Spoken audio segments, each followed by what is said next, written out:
என் இனிய நட்பு சொந்தங்களுக்கு வணக்கம். Tamil story box paradise YouTube channel உங்க சேனல். ஸோ நீங்கள் தான் இதை சப்போர்ட் பண்ணி இந்த புதிய சேனலை வந்து நீங்கள் ப்ரமோட் பண்ணணும்.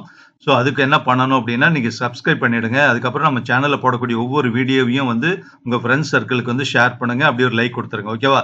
ரொம்ப செலக்டிவாக ஸ்டோரிஸை எடுத்து இந்த சேனலில் வீடியோஸை நம்ம கொடுத்துட்ருக்கோம். கண்டிப்பாக உங்களுக்கு பிடிக்கும், ஓகேவா? அப்படியே ஃப்ரெண்ட்ஸு ஷேர் பண்ணுங்கள், கண்டிப்பாக மறந்துடாதீங்க. இப்போ இந்த வீடியோவில் என்ன கதை பார்க்க போறோம் அப்படின்னா, படித்ததில் பிடித்த ஒரு கதை நான் தான் அழகி அப்படிங்கிற ஒரு படிப்பினை ஊட்டக்கூடிய ஒரு கதை, ஓகேவா? நாம ஒருத்தர் தப்பு பண்ணாங்க அப்படின்னா அதை எப்படி புரிஞ்சுக்கணும், புரிஞ்சுக்க வேண்டிய அவசியம் என்ன, புரிஞ்சுக்கல அப்படின்னா வாழ்க்கை என்ன ஆகும், புரிஞ்சுக்கிட்டா வந்து வாழ்க்கை ரொம்ப சந்தோஷமா இருக்கும் அப்படிங்கிற மாதிரியான ஒரு கருத்தை அடிப்படையை வச்சு எழுதியிருக்காங்க. யார் எழுதுனாங்கன்னு தெரியல. இந்த கதை எழுதின கதாசிரியருக்கு வந்து நம்ம சேனல் சார்பில் வாழ்த்துக்களும் நன்றிகளும், ஓகேவா? சோ நான் தான் அழகி, படித்ததில் பிடித்த கதை. ஒரு சிறிய கிராமம் ஒன்றில் தியாகு என்ற தச்சன் வாழ்ந்து வந்தான். அவனது மனைவியின் பெயர் ஷர்மிளா. தியாகு ஏழையாக இருந்தாலும் சிறந்த உழைப்பாளி. அவன் அவ்வப்போது அருகிலுள்ள காட்டிற்கு சென்று நன்கு விளைந்த மரங்களை வெட்டி வருவான். அம்மரங்களை கொண்டு அழகான மேஜை, நாற்காலி போன்றவற்றை உருவாக்கி அருகிலுள்ள ஊர்களில் விற்று வருவான். தியாகு மிக எளிமையான மனிதனாக இருந்தாலும் அவனது மனைவி ஷர்மிளா அவனுக்கு எதிர்மாறாக இருந்தாள். அவள் வீட்டு வேலைகளை கூட சரியாக கவனிக்க மாட்டாள்.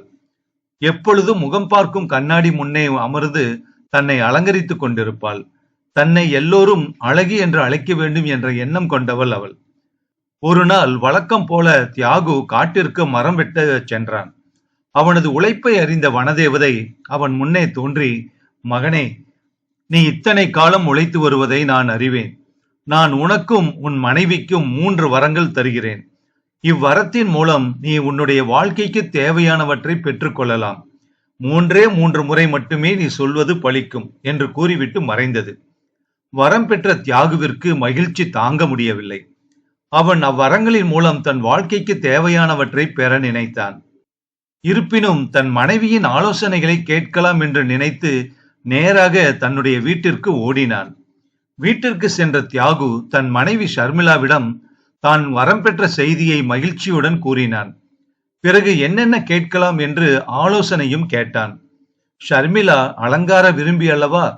அவள் உடனே முதல் வரமாக, நான் இந்த நாட்டிலேயே மிகச்சிறந்த அழகியாக மாறுவதற்கான வரம் கேட்கப் போகிறேன் என்று கூறினாள்.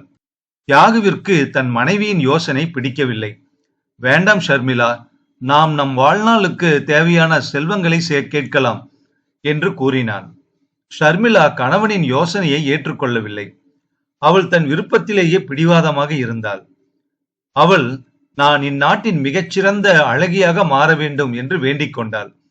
மறு நிமிடமே அவள் மிகச்சிறந்த அழகியாக உருமாறினாள். ஷர்மிளாவின் செய்கை தியாகுவிற்கு கோபத்தை வரவழைத்தது. ஷர்மிளா, உனக்கு அறிவில்லையா? ஒரு வரத்தை வீணாக்கி விட்டாயே என்று அவளை திட்டினான். கணவன் தன்னை திட்டியதை கேட்ட ஷர்மிளாவிற்கு கோபம் வந்துவிட்டது. அவள் தியாகுவிடம், இனி நான் இங்கு இருக்க மாட்டேன், நான் என்னுடைய தாய் தந்தையுடன் சென்று வசிக்கப் போகிறேன் என்று கோபித்துக் கொண்டு புறப்பட்டு சென்று விட்டாள் அங்கிருந்து. தன் மனைவி தன்னை விட்டு செல்வதைக் கண்ட தியாகுவிற்கு மனதில் வருத்தம் தோன்றியது. அவன் தன் மனைவியை சமாதானம் செய்ய அவள் பின்னாலேயே சென்றான். ஆனால் அவளோ கணவனின் பேச்சை கேட்காமல் தாய் வீடு இருக்கும் அடுத்த ஊரை நோக்கி நடை போட்டாள்.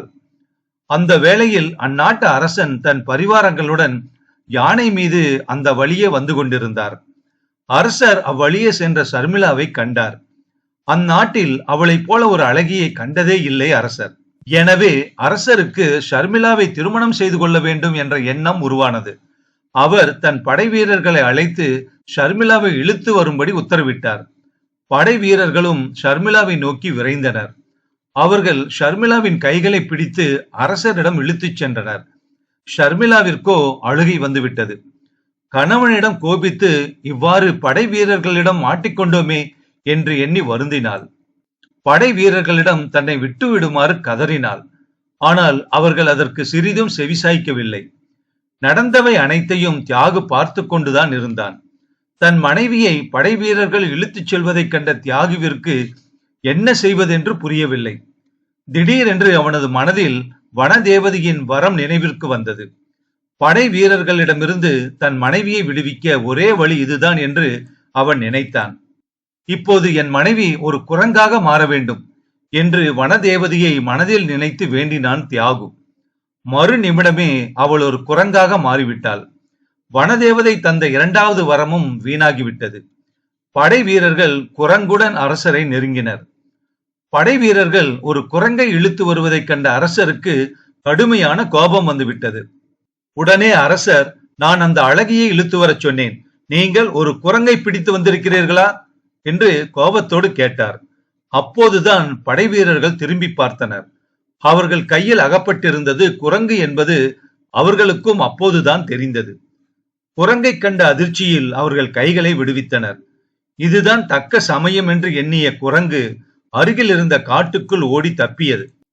தான் கண்ட அழகி எப்படியோ தப்பித்து விட்டாள் என்பதை அறிந்த அரசரும் தன்னுடைய பரிவாரங்களுடன் வந்த வழியே சென்றார். தியாகுவிற்கோ இப்போது வேறு கவலை முளைத்தது. குரங்காய் மாறி காற்றுக்குள் ஓடிய தன் மனைவியை மீட்க வேண்டும் என்பதே அந்த கவலை. அவன் மீண்டும் வனதேவதையை மனதில் நினைத்து, குரங்காய் மாறிய என் மனைவி மீண்டும் பெண் உருவில் என்னிடம் வந்து சேர வேண்டும் என்று வேண்டிக் கொண்டான். சிறிது நேரத்தில் காட்டிற்குள் இருந்து தியாகுவின் மனைவி ஷர்மிளா நடந்து வந்தாள். மீண்டும் தன் மனைவியை கண்ட தியாகுவின் மனதில் நிம்மதி தோன்றியது. ஆனால் வனதேவதை தந்த 3 வரங்களும் வீணாகிவிட்ட வருத்தமும் அவனுக்குள் எழவே செய்தது. தியாகுவிடம் வந்து சேர்ந்த ஷர்மிளா, என்னை மன்னித்து விடுங்கள். நீங்கள் சொன்னது போல வனதேவதை அளித்த 3 வரங்களையும் நம் வாழ்க்கைக்கு தேவையானவற்றை பெறுவதற்கு பயன்படுத்தி இருக்கலாம்.